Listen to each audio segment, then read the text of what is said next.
that both nations and societies must be built on a solid foundation, or what I call the 3 pillars.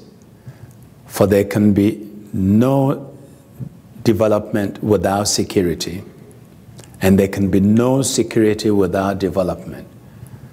And no society can long prosper without respect for human rights and the rule of law.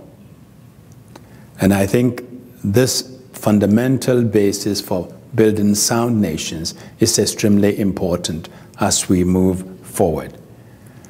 And it was also in the same year, in 2000, when I launched the Global Compact at the Global Economic Forum in Davos when I was Secretary General.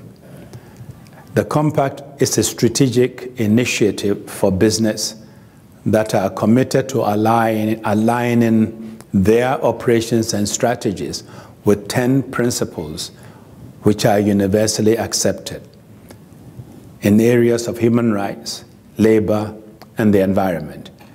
There were 9 principles, and we eventually added a 10th one, anti-corruption principle. It was, if you wish, the business's equivalent of the Millennium Declaration. Business was to, in the 21st century, I felt they should look ahead with shared values and something that all of them can sign on to. We also invited trade unions and civil society to join the Compact.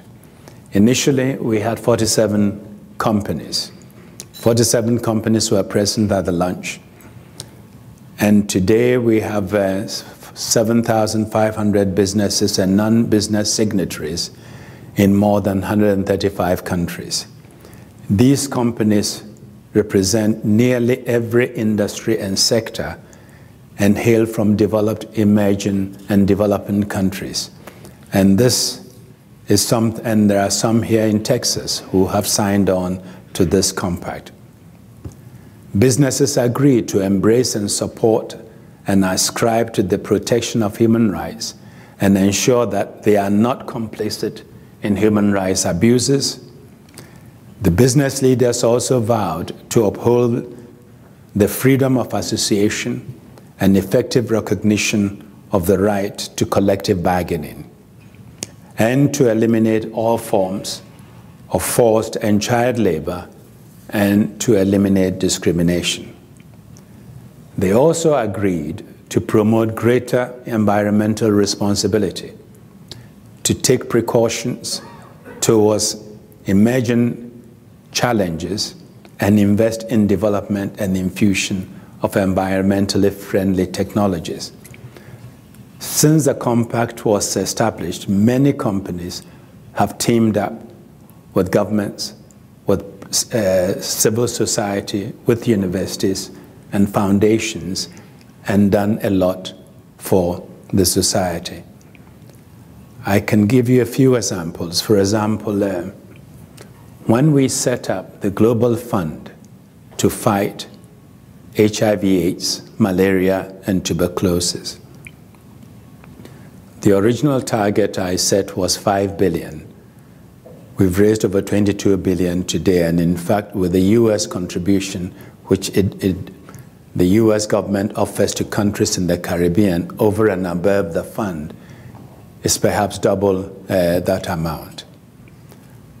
But when we started, we wanted to reach people who had the disease, who were living in the poor countries and did not have the means.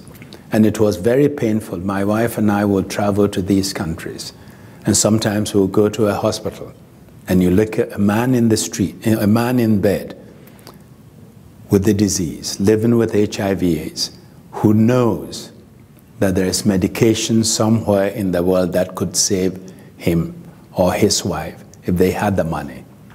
And because they were poor, it was a death sentence, when HIV/AIDS was no longer a death sentence in the North. So the whole idea was to use this money to ensure that they got the antiretroviral treatment.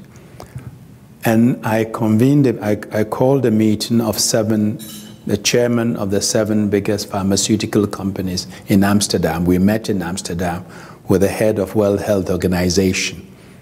And I said, gentlemen, unfortunately there were only men, there was no woman amongst them.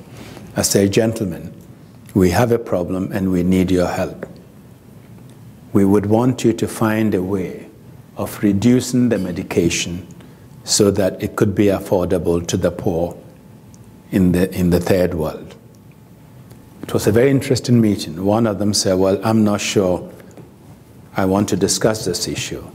I said, but you are the meeting. Why aren't you going to discuss it? He turned to his lawyer, who said we'll be accused of price fixing. The other one said, I don't have my lawyer with me. So the conversation continued. And I said, price fixing means banding together to demand higher prices and maximize your profits. I have brought you here to lose money. I brought you here to cut. I brought you here to cut your prices so that we can help the poor. So I don't see the issue of the legal issue you've raised. And at that time, some of you may know, the same pharmaceutical company was suing Nelson Mandela in court in Johannesburg. And why were they suing Mandela?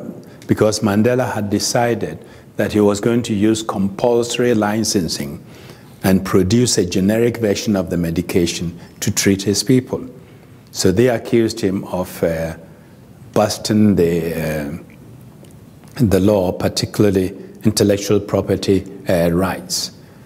So I told them, I said, I'm not a public relations expert. I don't know who works for you, but to go and sue Nelson Mandela in a South African court on HIV/AIDS, if you win,